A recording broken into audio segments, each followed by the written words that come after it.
Wominjeka, Ripper and Bonds of Beauty Mobile Legends, Uncle Jojo here. Let's have a look today at waterproofing. So we've laid all our substrate, we've sealed everything up, we've put a primer on everything, and we're using a waterproof. Now make sure that when you get a waterproof, that the waterproofing works with the actual glue system that's being used. It's so important. There are so many people out there that think that just because you put waterproofing on the wall, every glue will stick to it. It's not the case. You need to make sure that you use the proper glue with the proper waterproofing solution. And a really good way of doing that is to actually look for a particular brand like Mappy or Gripset or something along those lines that allow you, the consumer, builder, whoever, to have a full system from waterproofing, primer to glue and tile adhesive. Make sure you get that right because it'll really help with the longevity of your tiling. So check this out.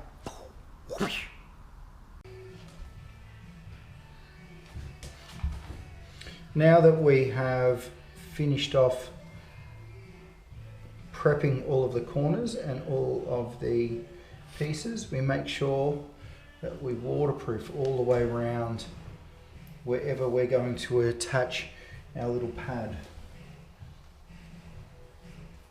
Make sure you don't come too far up the pipe. Remember, we've got 10 mil of tile on this particular job, so that's okay, but some tiles are 5 mil, or you might have glass, which might be 3 mil. So there's a few different ways that you need to make sure that you get this done. It's okay if it's a bit thick, you want to make sure it's flat more than anything. Then we put our pad on.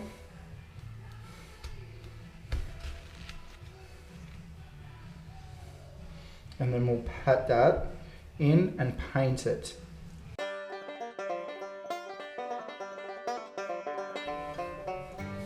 And when I was talking before about having a complete membrane or a complete seal, you can see now that that is one complete seal.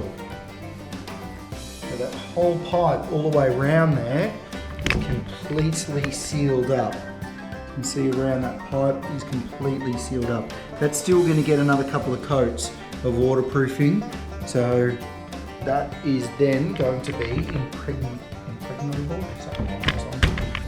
Here we've got the toilet waste and we've got the corner. We're going to do the exact same thing here as well.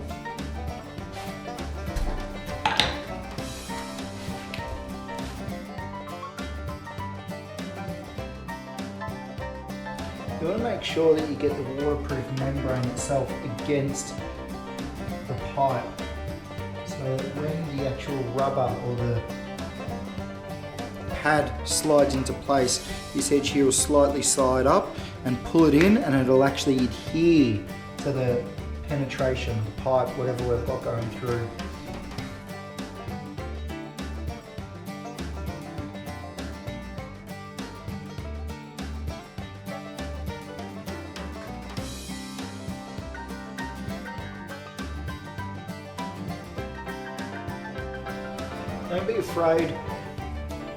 Don't be afraid to go both ways with the brush on this. You want to be able to make sure that there's waterproofing in all of the cracks and crevices. There is going to be a tape that comes over this as well, but we want to make sure that there's no lumps or bumps and that all of the corners and overlaps have been filled and sealed.